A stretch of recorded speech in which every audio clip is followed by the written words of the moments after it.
Howdy folks, I'm out here on a nuisance coyote job where this coyote attacked the client's dog while on leash right on her back patio. So we're out here to attempt to catch this nuisance coyote. Now, in the state of Washington, we are restricted to cage traps, and you're just not going to catch a coyote in a cage trap.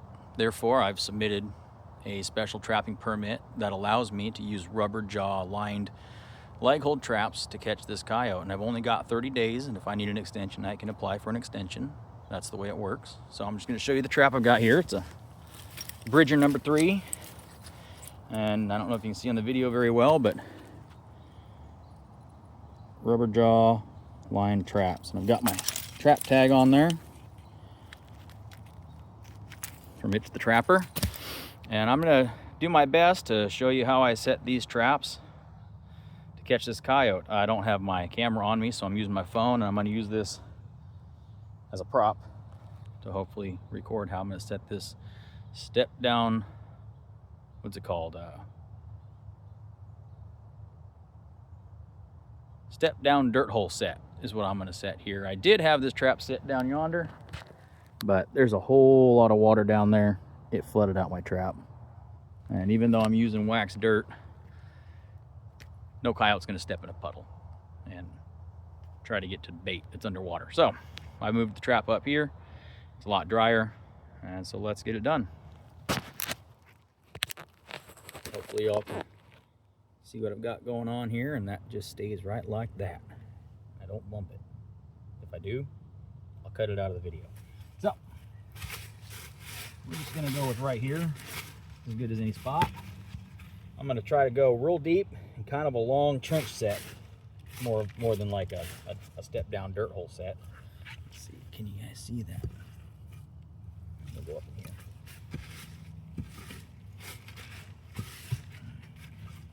So I'm gonna just start hacking away at this wet clay.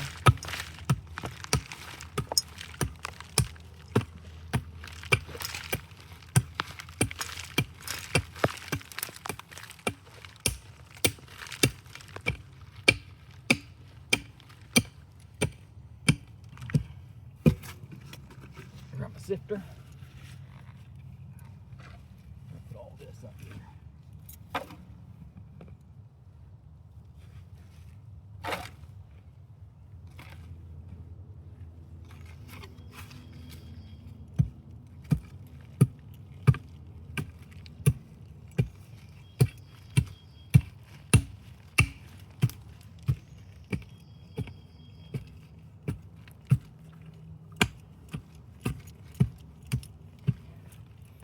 So you can see I've cut it in pretty deep, pretty far back with some pretty hard edges.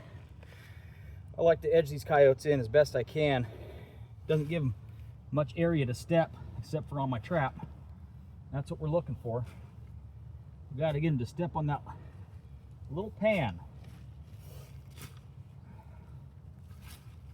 And I like to go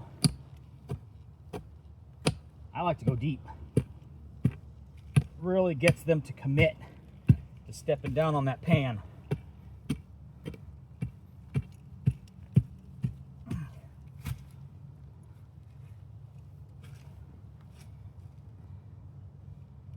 All this dirt should grab that coyote's attention. Now, in the past, I have dealt with trap shy coyotes, and you don't want to leave much of a mess like this. They catch on pretty quick as to what's going on. In this case, this coyote's never been trapped before. He don't know what a trap looks like, smells like, tastes like. At least I hope not.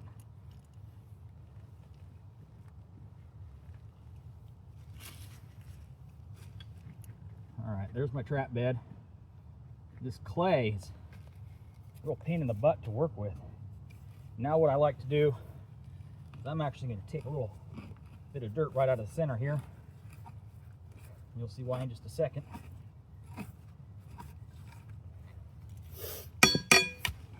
So here's my setup. I've got a wolf fang earth anchor that I'm going to anchor into the ground. I got a short cable here got these quick links on it with a shock absorber so the coyote doesn't pump his way out of the trap. Now, for all those real trappers out there that are allowed to use real, steel-jawed traps, you don't really need that very much, I'm guessing. I got that on there because these are rubber-jawed traps. They're 4-coil spring. It's just the toughest ones that Bridger makes, and even trying to keep a coyote in one of these is real difficult because of them rubber jaws. And you got wet fur against rubber, the coefficient of friction is pretty low, and they can get out of these sometimes. I have caught coyotes in these. These are about the best bet I've got. But I've got that shock absorber on there, and I've shortened up the chain there because, like I said, those coyotes, they'll get a dead run going and they'll pull out of these traps. So I like to keep that chain short, and that hole that I just put in the bottom of the trap bed is just space for this shock absorber so the trap's not sitting on top of it. So I'm gonna put this earth anchor in. I always point that spade part of the earth anchor facing my dirt hole. That's just what I do for every one of them, so I know which way that's facing, so when I go to dig it up, it's a lot easier to dig up. So that goes on the end of this driver like so. Make sure it comes off easy. All right, don't want it to get stuck on there. So here we go. Just gonna pound this in.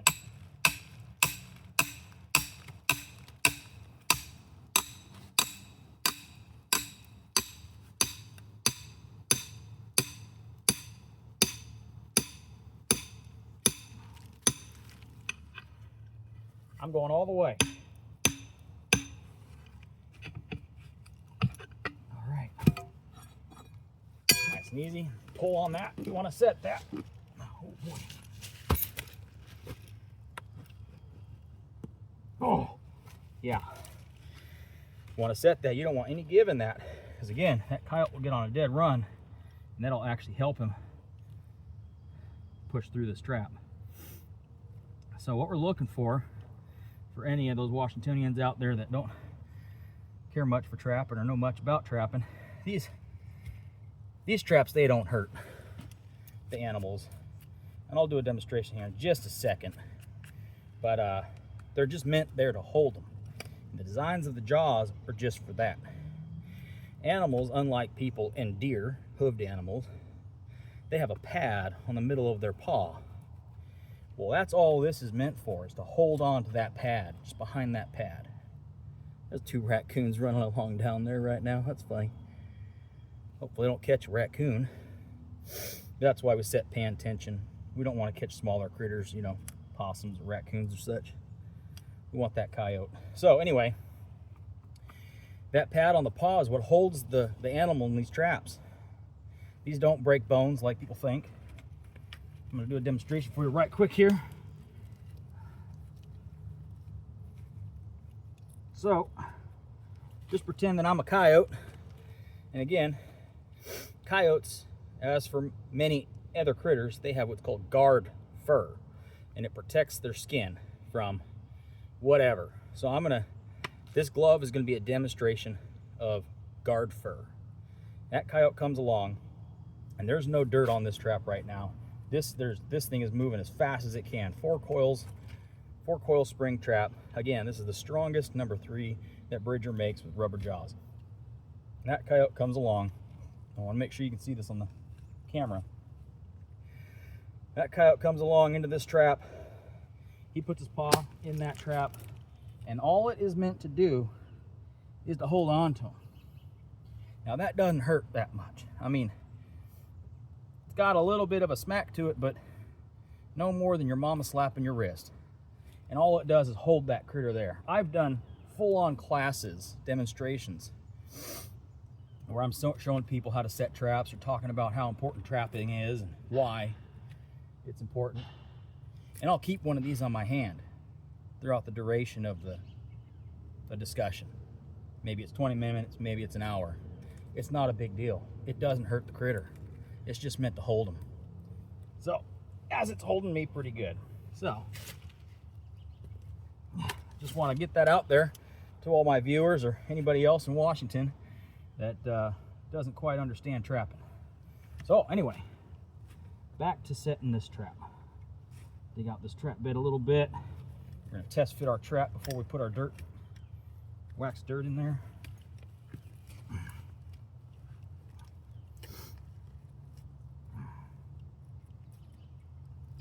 All right, got the trap set.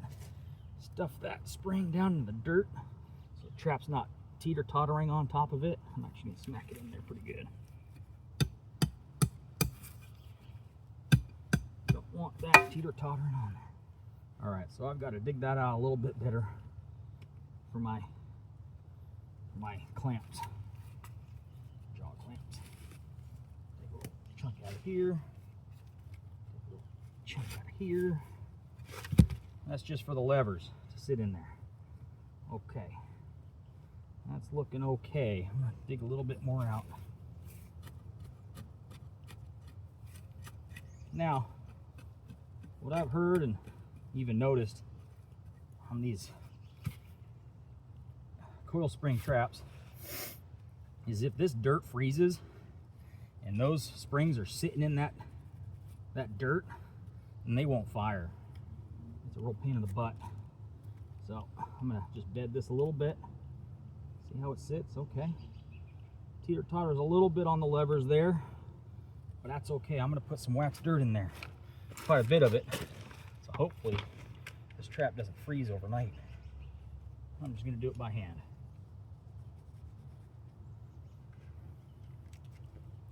And this will help the trap bed a little bit better even.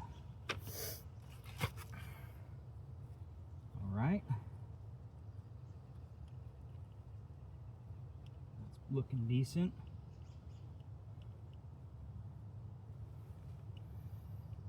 Yeah, I think that's all right. Got a little bit of movement there, but we'll fix that in just a second. I need to up my game. I bought a whole big box of this polyfill. And one of my, I guess you can call them YouTube trapping mentors, who's been a great benefit to me. I greatly appreciate his content. He uses pipe insulation, but I've got an abundance of this stuff, and until I run out, I'm just going to keep using it. So, and that is used to keep anything from underneath the pan. Just a little pebble, like something like this, that gets underneath that pan will stop that trap from firing. So that's all this polyfill is for. We're going to just stuff that under there. And I don't know if there's a method to, you know, if your pan tension isn't as high as it's supposed to be, I wonder if you could even just stuff this under there so much that it might help that. I don't know. Anyway, it's filled in. Now what I'm going to do, I'm going to dump a lot of this dirt on my trap, kind of sift it in there underneath the trap to hopefully help it bed. And again, you don't want these coyote traps, the pan tension, to be super sensitive. You just start catching them by the toes and then they get out. I learned that from experience. So don't have to be worried too much about setting them off when you're setting them. Give it a little bit of shimmy and a shake. There we go.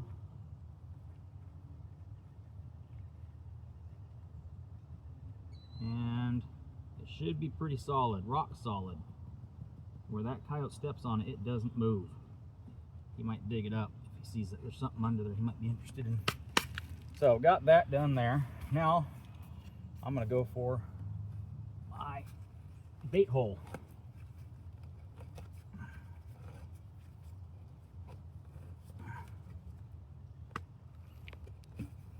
Going at about a 45-degree angle.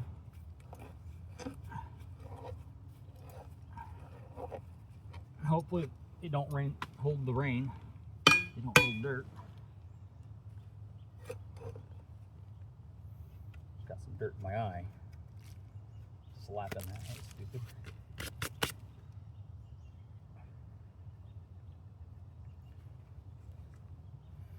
blooper moment.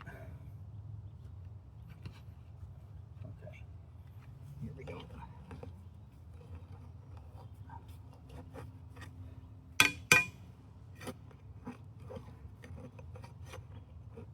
All right, that's pretty doggone deep. You don't need to be much deeper than that. All right, so I'm gonna show you. Here we go. Got our pan right there. It's kind of at an angle. I don't know if that matters. We'll find out. And we got that hole going down in there. I'm gonna stick my bait and my odors, my lures into there. All right, we're still on camera, still on frame. So, I don't know what this is, but it's something I ground up a little while ago. You can see it's a little bit rancid on the top there. I can already kind of smell it, but that's my homemade coyote bait. Then we got this Cavin's Hiawatha, I think it is, Valley Predator bait. I'm gonna go with my homemade stuff just for today. This stuff is very pungent, but let's see if I can catch this coyote off my bait. I don't think it matters too much what baits you have, what baits you use. Okay, so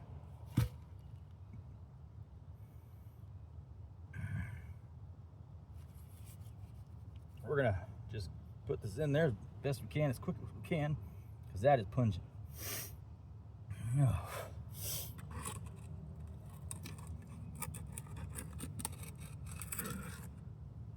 Good old gob of that.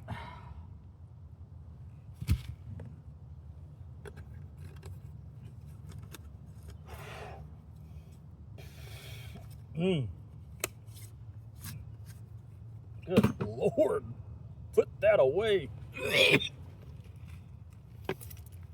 Okay, I think I did a good job with that one. I'm gonna just shove that down in the hole here.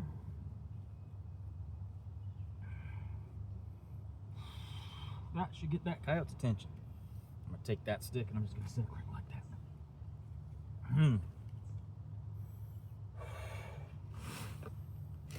So if it's enough to make me gag, that coyote's gonna smell it for miles. I'm also gonna take some of this stuff I like to use a lot. Can't remember, I think it's Dobbins, but it's like a jellified skunk smelling lure. We're gonna stick that in there. Stick.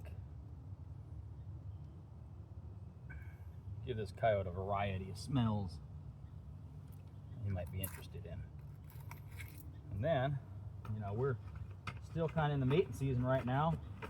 I'm going to take some of my coyote gland lure that I've got here, also Dunlap. I think those other ones are from Dunlap. I don't know. I don't think it matters too much, as long as you get a smell in the ground. Here we go. Not just one, but we're going to do 2 gland lures. More Dunlap Reaper. Again, don't know if it matters too much, just as long as you get smell on the ground. This coyote's never smelt this stuff before. Just gonna get him curious. Kind of like a Baskin Robbins. You get all the flavors. Okay. Got my gland lures there. I'm gonna sift some dirt here. Not too heavy.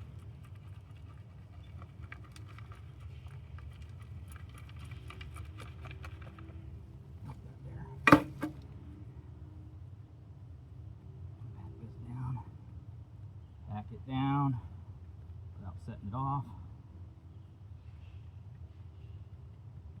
So that's more of a trench sit, I guess. Now, take some coyote urine. Just gonna spray that. Spray that on the back of the trap sit there. That's good. Here in Washington, it rains a lot. That might get washed away by tonight. All right, I think that about does it.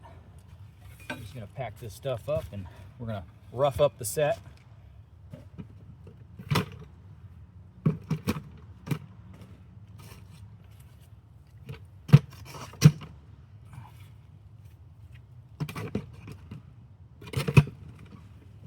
What I mean by that is all I'm gonna do is just make it look like I was never even here, and that something came along and either buried a cache or a critter's in there. I might put some sticks around. Another trick I've learned from some experienced trappers, take some little sticks like this and stick those in the ground. Or even like the 3 blades of grass I've heard people talk about. Put 3 blades of grass. 3 on this side, 3 on that side. A little clump of dirt or something right here like that. Prevent that coyote from stepping on the jaw. We want him to step over the top. And yeah, just rough it up. I'm gonna do one more thing I've done in the past. Don't know if it matters too much, but I'm gonna take a piece of that polyfill. Looks like a critter, you know. I'm gonna stuff it down in that hole just to give that coyote some eye appeal. So the goal here in any leg hold coyote set is we just want him to stay here and dance around on that set for him to work it. So there we go. That's my finished product there. Coyote step down dirt hole. I think I'm gonna put a stick over the top of my levers there or something to prevent him from stepping down into that. We want him to step right there on the pan. But there it is. Hopefully we got a coyote in this by tomorrow or maybe next week, who knows. He was just here this morning. We got a call from a client, so. Anyway, there you go. I hope you enjoyed that. I hope it's been beneficial or at least educational. And get in contact with me if you really want to learn about trapping. If you're in Washington State, Google Mitch the Trapper. My personal phone number's on there and you can get a hold of me, and I don't mind taking people out on the line with me or show them what I do. I'd actually prefer it, you know, to educate people on trapping and make it more prevalent in our state. So if you like what you see, hit that like and subscribe button. I greatly appreciate it, and I'll see you next time.